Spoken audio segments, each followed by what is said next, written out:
मैं आप लोगों को कल की अवतार के बारे में हकीकत बता रहा हूँ, लेकिन आप लोग विश्वास नहीं करते हैं क्योंकि आप लोगों को सही और गलत का कोई भी अनुमान नहीं है और कोई भी ज्ञान नहीं है कि कौन सही बोल रहा है, कौन गलत बोल रहा है।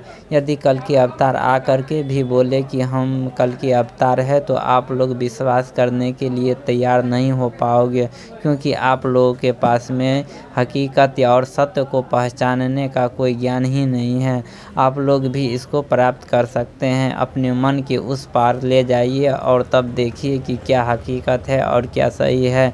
और विश्वास भी कैसे होगा, क्योंकि आजकल बहुत ही व्यक्ति ऐसे हैं जो दावा कर रहे हैं कि हम कल के अवतार हैं, परंतु दावा करने से कुछ नहीं होगा। उसके हर एक विचार भी मिलना चाहिए और उसके जो भविष्यवक्ता ने कहा है वह बहुत ही सटीक कहा है, उससे भी मिला लीजिए, तब तो विश्वास हो जाएगा। उससे पहले आपको विश्वास नहीं होगा।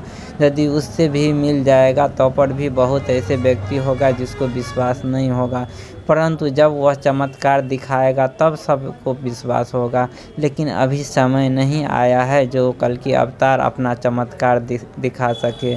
फिलहाल तो आप लोग उसका शांति विचार ही चल रहा है। वह शांति का विचार फैलाएगा और शांति का संदेश देगा, जिससे आप लोगों को पहचानना होगा कि हाँ, सही में यही कल की अवतार हो सकता है। इस दुनिया में तो ऐसे ऐसे व्यक्ति हैं जो कोई आगे बढ़ना चाहता है और कोई सही बताना चाहता है और सत्य के राह पर चलना चाहता है तो उसे पीछा करने वाला बहुत सारे होगा और उसे हंसी का पात्र बना दिया जाएगा कि ये बेवकूफ़ी कर रहा है। आज का जो संसार है वह कलयुग है और आधुनिक युग है। आज का संसार में बुरा कर्म करने वाला ही महान होता है और अच्छे आध्यात्मिक व्यक्ति तो बहुत ही खराब होता है। उसे ऐसे मजाक करता है जैसे सबसे बेरोजगार और बेकार आदमी वही है। आध्यात्मिक व्यक्ति को इस संसार में बहुत ही कष्ट होता है और बुरे कर्म करने वाले बहुत ही आराम से ऐश मौज से रहते हैं और उसका जीवन यापन बड़े ही ऐसे से कटता है। और जो व्यक्ति आध्यात्मिक रूप से ज्ञानी है वह यदि इस दुनिया में यदि अपने अनुसार से रहना चाहे तो उसे बहुत ही बुर्बक आदमी समझा जाता है, बहुत ही मूर्ख आदमी समझा जाता है, पढ़े लिखे बेकार व्यक्ति समझा जाता है। इस प्रकार से यह दुनिया है।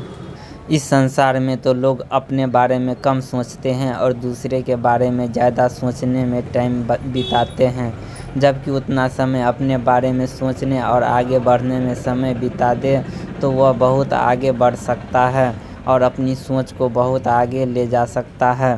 परंतु सभी व्यक्ति आलतू फालतू के विचारों में समय नष्ट कर देता है। वह अपने अंदर कभी नहीं झांकता है। अपने उस मन को झांको और उसके बुद्धि को विकसित करो और मन के उस पार जा कर के देखो कि क्या हो रहा है, उस पार क्या है और क्या सत्य है।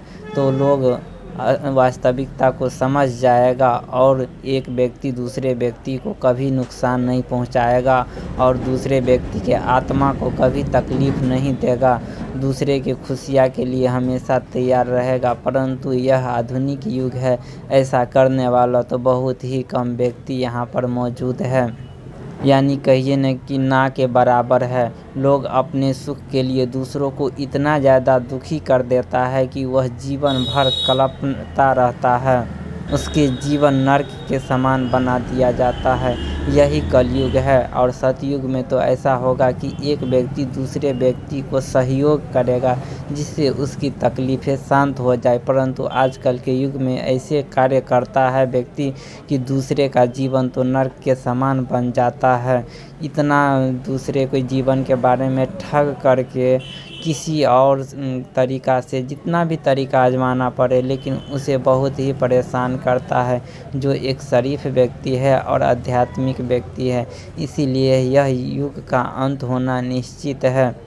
ऐसा अंधविश्वास और झूठे मूठे व्यक्ति ने जन्म लिया है, उसको अंत होना तो निश्चित ही होगा, तभी तो सतयुग आएगा। सतयुग में जो कुछ भी बोलेगा उसका ऐसा विश्वास रखा जाएगा, क्योंकि कोई असत्य नहीं बोलेगा, जो भी बोलेगा सत्य बोलेगा, इसीलिए सब उस पर विश्वास करेगा।